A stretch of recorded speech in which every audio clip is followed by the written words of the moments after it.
All right, I have a show favorite with me today. I have Colonel Douglas macgregor. We're going to be going over several important topics such as Prigozhin. Are we heading towards World War III? How are top political people from DC being tricked by pranksters and much more? Colonel macgregor, thank you so much for coming on today's show. Sure, happy to be here. Thank you. So this week in the news, former Russian President Medvedev said NATO is moving the world towards World War III as they ramp up the type of weapons that are being sent to Ukraine. Just yesterday, former President Donald Trump asked his constituents, why is President Biden moving us closer and closer to World War III versus seeking peace? Is there any truth to what these former presidents are worried about, or are these just excellent talking points when it comes to re-election? No, I'm afraid there's more to it than talking points. The talking points are on the other side. They're very concerned, and there's a reason to be concerned. If we just pause for a second and look at this meeting in Vilnius, I think there are plenty of reasons for concern. The British and the French, for reasons that make no sense to me, have now promised long-range cruise missiles to Zelensky. These are missiles that will enable Zelensky and his cronies to strike targets in Russia, which is something we said we would not do. Now, why is that important? I mean, if nothing else came out of this meeting, this would be critical. It's important because Zelensky's desperate. This war has been lost. The Russians are sitting down there very comfortably waiting for the word to do something. And that's a sore point inside Russia right now. People would like to get this war over with. And they they say they're willing to accept the casualties required to get the job done. Putin is still in the wait mode. He wanted to see what would happen in Vilnius. He has reservations. We can talk about that, about what should happen next. But the bottom line is, if you're Zelensky and you know you've lost, you know that if the Russians push it, you've got nothing to stop them, and someone delivers cruise missiles to you, what are you going to do with those cruise missiles? Well, you're going to launch them at whatever you can in Russia, designed to provoke a response, in the hopes that you can drag the United States especially, and the rest of NATO into a war with Russia. I mean, that's a simple fact of the matter. Now, he was told, you're not going to join NATO this year, but we're going to reduce it to a one-step process. And presumably, whenever the war ends, well, then everything changes and we'll bring you in. Well, that remains to be seen. But the problem is that giving this man and his government those weapons is an invitation to disaster. Now, beyond that, you have the Poles and the Lithuanians who have been talking about a joint intervention into Western Europe. I mean, Western Ukraine. Their argument is we'll go into Western Ukraine, we'll establish some sort of buffer zone. We're not afraid of the Russians. And by the way, we don't care whether or not NATO supports us. Well, you know, that's another red flag. First of all, anybody who is a member of NATO who sends forces into Western Ukraine is going to be regarded as part of NATO. Just because the Poles and Ukrainians or Poles and Lithuanians stand up and say, oh, no, this is just us. It's not going to rescue them. The Russians will destroy them. But it could precipitate or trigger the massive offensive that is being held back by Putin, just as the cruise missiles could. And then, of course, you have the last gasp on the part of Biden to try and expand this feeble and crumbling NATO alliance by bringing in Sweden, which makes no sense. If you're a Swede, I haven't figured out why they want to join the sinking ship. But that's effectively what they're doing. They're stepping onto a ship that's sinking. NATO is the equivalent of the Titanic. It's already hit an iceberg. The iceberg is called Ukraine. But we're making every effort to keep up appearances. You keep up appearances by dragging in Sweden. So you turn around to Turkey, the state that you said you would not give F-16s to, and suddenly you tell the Turks, well, you can have F-16s if you'll support Sweden's entry into the alliance. Well, if you're an Israeli right now, You look at this delivery of more expensive technology into the hands of Mr. Erdogan, who is clearly not your friend, and you wonder what this is going to lead to down the line. So we seem to be pulling out all the stops to try and rescue this thing. We can't. There's no easy solution. It's effectively over in Ukraine. But the question is, when we say over, what does over mean? Does it mean a negotiated solution? We've said no. Does it mean war? We've said no, we really don't want a war, but we're going to give these people cruise missiles that can strike Russia, and we're going to continue to deliver aid in other forms to the Ukrainians. So the Russian sits back and the Russian says, well, inflation in Russia is at about 2%. The Russian economy is growing at 2% right now, infinitely better than the situation anywhere in Western Europe. The Russians are very comfortable with where their economy is. They're doing a land office business with China and dozens of other countries and India. They have no serious economic problem whatsoever. On the contrary, they're very healthy. And they're now talking about this new currency that will emerge that will be pegged to gold. And of course, for those of us that live in the world of fiat currency, gold is like, garlic to a vampire. We don't want it. It's the last thing on the earth that we want, because gold is real money, as Alistair McLeod likes to say. No ifs, ands, or buts. And we think that 40 countries are joining Russia, India, China, Brazil, and South Africa already. That they may add another 40 countries. Very shortly, it'll be the United States or North America with Canada and Europe. And how many people in Europe are going to sit still and wait for the gold-pegged currency to overwhelm them? We don't know. But the issue, though, is could this still lead to a major war between the United States and Russia? And the answer is yes, because we don't have control of what's going to happen inside NATO. How do we stop the Poles and the Lithuanians from doing something stupid? How do we control what Zelensky does with British and French cruise missiles? The answer is we don't. And since we don't control those things, and we're facing our own set of problems at home, we're watching France melt down. The Dutch government just fell. The Bulgarians have said, we'll be neutral under any circumstances of what you do. Hungary doesn't support the business with Ukraine. I mean, we just go down the list. It's endless. And our problems are endless. The border is open. Illegal immigration, illegal human trafficking continues at an horrendous rate.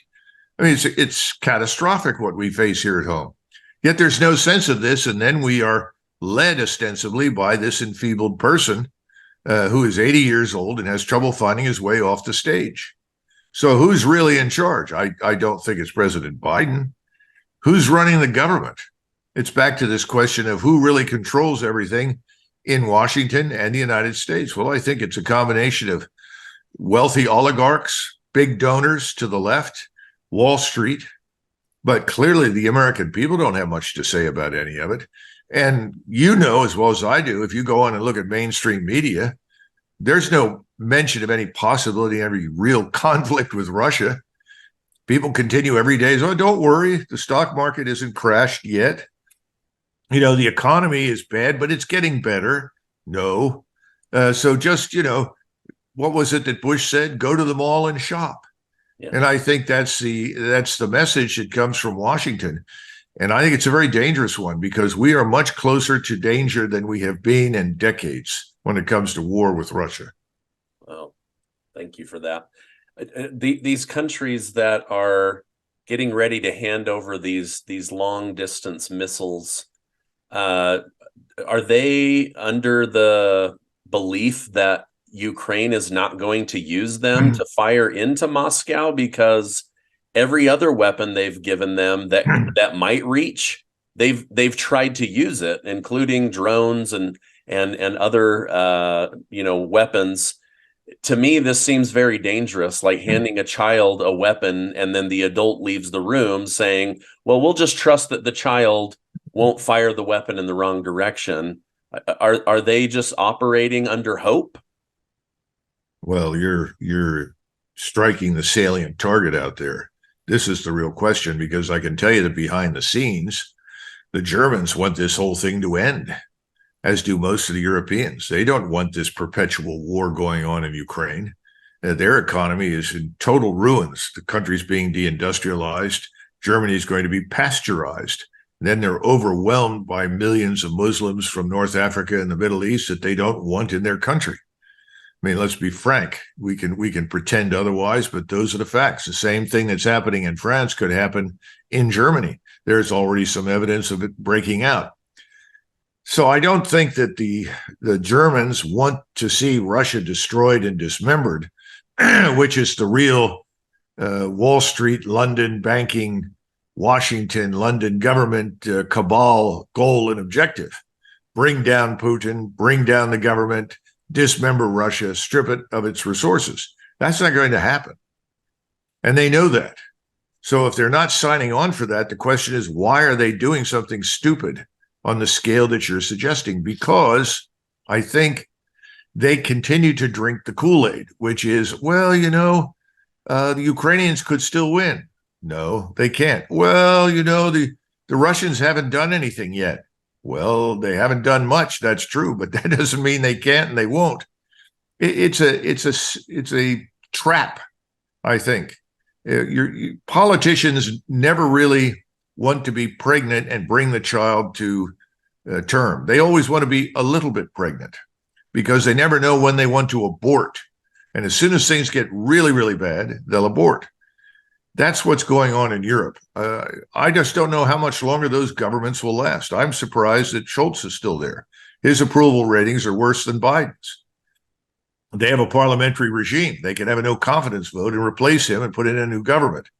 But for whatever reason, it hasn't happened. I still think a lot of that has to do with this sort of lingering hope and wish that they can remain a vassal of the United States without the consequences of subordinating themselves to us. And the consequences of subordinating themselves to us militarily, politically, and financially is the disaster in Ukraine, which could get a lot worse. Yeah. Wow. Okay. You mentioned earlier, I don't know the exact phrase you said, but you said we could address that if you want. Had something to do with Putin's reservations, or go ahead. Tell me what you're thinking there. Well, I think you mentioned Prigozhin, Russia's answer to reality TV. I'm not terribly interested in wasting a lot of time talking about him personally, but we ought to look carefully at what this event meant, at least in the minds of Russians, and why it continues to sort of reverberate, I think, in Moscow.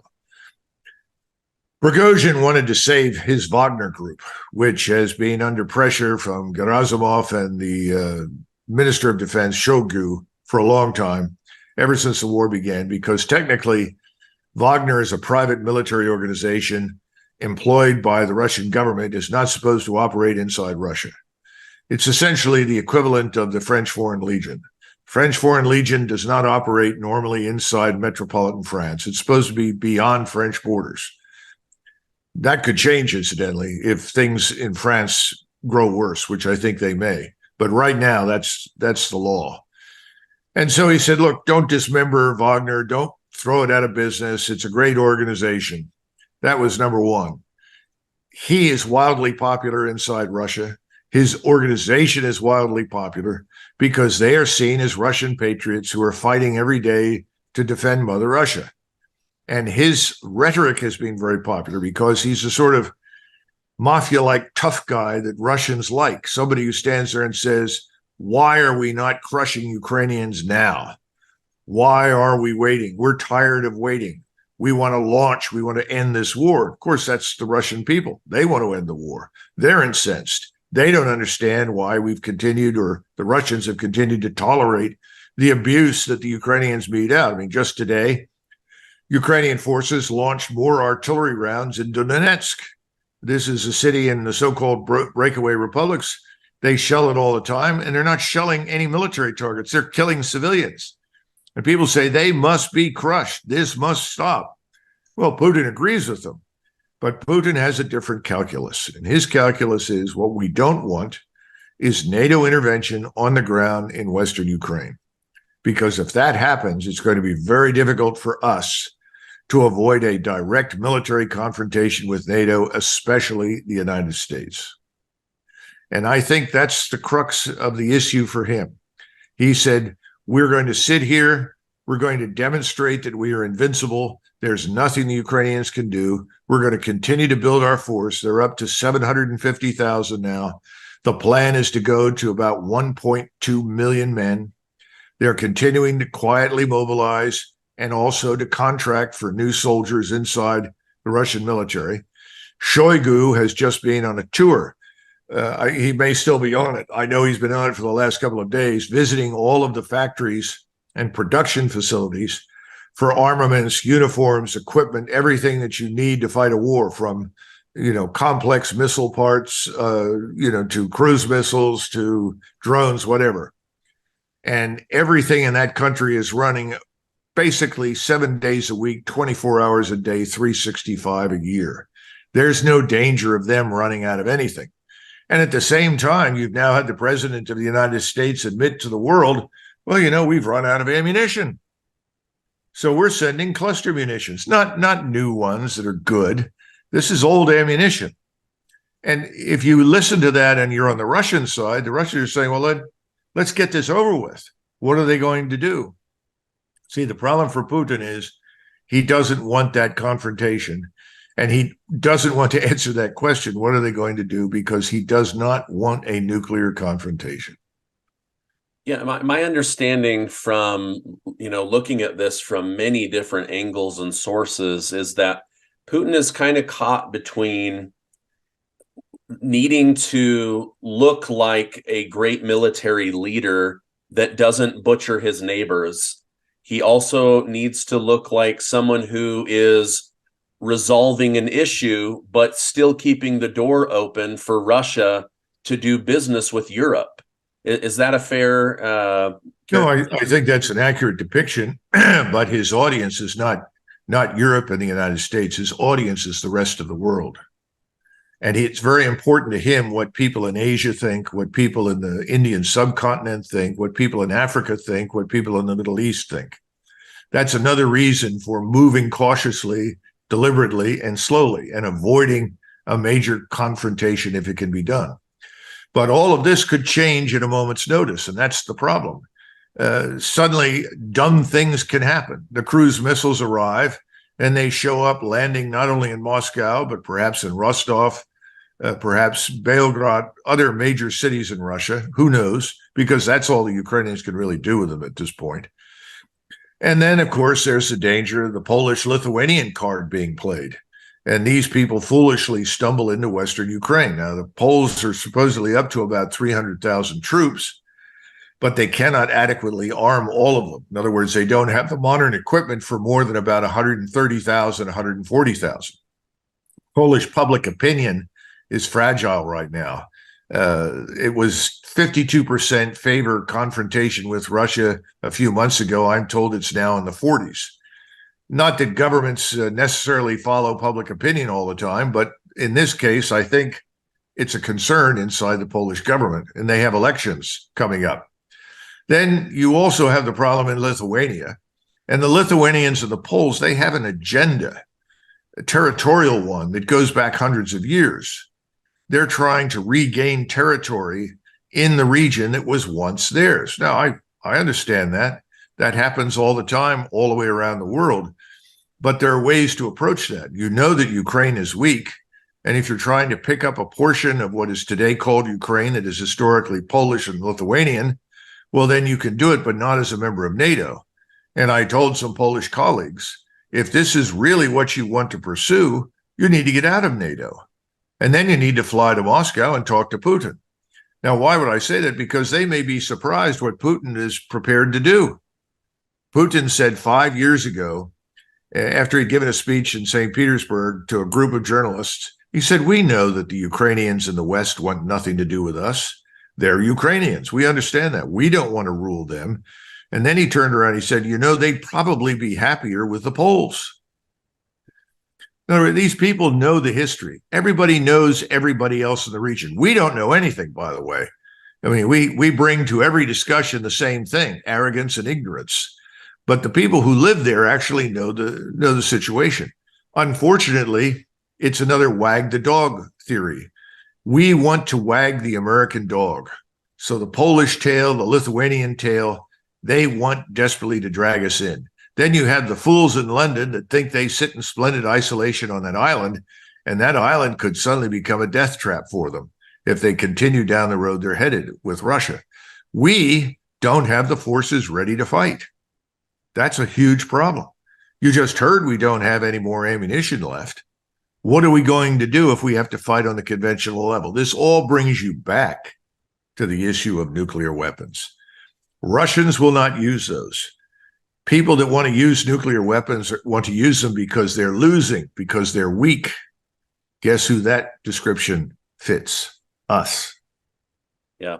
So walk my audience through.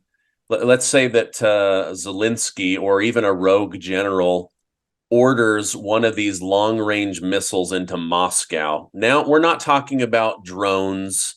We're talking about a direct hit on Moscow, an attempt on Putin. What happens then? I have to imagine Russia, it's like kicking a hornet's nest if they start sending missiles in versus drones. Well, I think that's a good metaphor. First of all, you don't send a single cruise missile to strike anything. If you really want to hit something on the other side that's of any real importance to the Russians, whether it's symbolic or military, and in most cases, I think it's probably going to be symbolic, then you fire 30 or 40 cruise missiles, because your assumption is that the Russian integrated air defenses will probably shoot half or more of that down, in which case you're trying to get strikes with maybe a handful of those missiles. If those strikes occur, yes, it's kicking into a hornet's nest, because at that point, President Putin goes on television and says, we've been attacked directly. We cannot tolerate this. So I have directed our armed forces to advance and put an end to this regime. I think that would happen. Now, that's not difficult to do. I think the Russians can do it. How fast would that occur? I would certainly think that by mid-September, militarily on the ground in Ukraine, it would be over. Whether or not they'd cross the river and go straight into Kyiv is unknown. One would hope, in the event that something like that happened, that more sober-minded people in Washington would stand up and say, wait a minute, we didn't sign on for this. But I haven't heard very many sober-minded people in Washington. When I listen to Chuck Schumer or Lindsey Graham, the uniparty is of one voice. We want to destroy Russia, without any understanding whatsoever what the hell they're talking about, without understanding the consequences for the United States. They push this thing too far, they'll find out that we've got problems all over the world long before we go to nuclear weapons.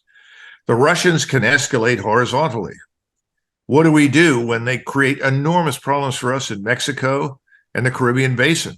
I mean, right now we have a government that refuses to defend our border and is inviting millions of people into the country we don't know, haven't vetted, who are capable of all sorts of things, not the least of which is criminality and child trafficking and so forth. What happens if suddenly that changes into something much worse? What if the drug cartels cut deals with the Russians and the Chinese and others, and suddenly all the weapons that we would rather not have on our borders show up? In other words, imagine the Cuban Missile Crisis on steroids, with no way whatsoever to diffuse it, no way to get it out of the region. Once it goes in great numbers, we're in trouble. What about the Korean Peninsula? What if the Russians say to their friend Kim in North Korea, well, we would like you to fire some more missiles across Japan.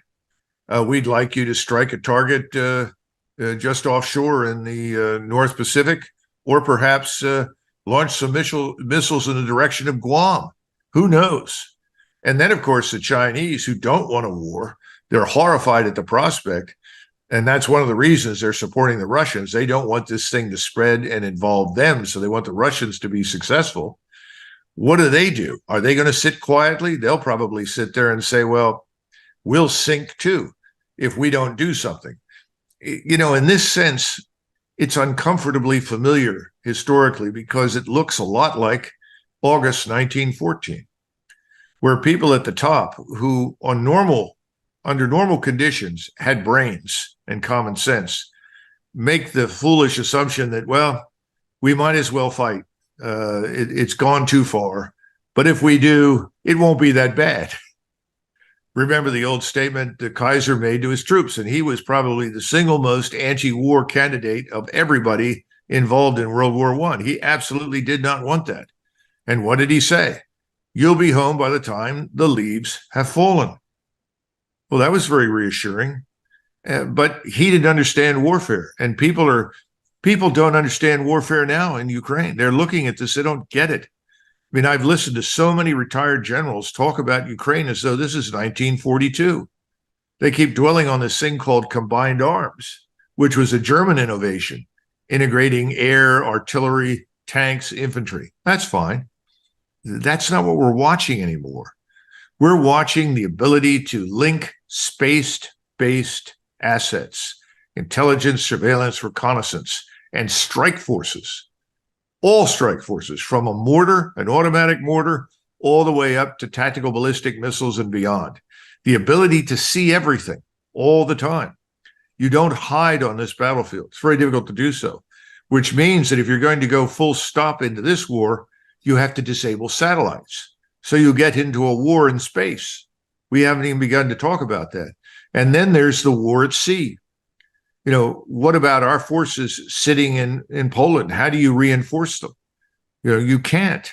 What if the Russians decide to embargo Western Europe? How do they get food? What happens? You know, about 40% of our attack submarines, which are enormously important, critical to our strategic defense, are not in working order. They're in repair. You know, we haven't even talked about the ballistic missile submarines, and I don't want to. But my point is, our submarine fleet is critical. It's not in good shape. That's probably the single most powerful and critical strategic asset we own. We're not ready for anything. By the way, in 1914, neither were the forces that went to the field. Only 40%, 40% of German forces in 1914 had field uniforms. That meant that 60% of all German forces only had dress uniforms in 1914. Does that sound like everybody's ready to go to war? You know, if we go to Russia, it's even worse. You know, the French with their red trousers and blue coats, gleaming bayonets, all went to war in 1914 with cavalry charges. That's what we're talking about right now. We're facing an entirely different kind of warfare. We're not coming to terms with it. Yeah. Have you seen the Netflix show All Is Quiet on the Western Front? You mean the new version of it? Yeah. Of the old novel? No. Oh, I haven't. okay. It starts off with somebody being killed at war. His uniform is taken, washed, the bullet holes are sewn up, and then they hand it to a new soldier who's smiling and ready to go to war for his country. And he says, "Hey, there's somebody's name in here." And they rip out the tag and they said, "Probably didn't fit him anymore. Here you go, son." You know, it makes me think of what you were just saying.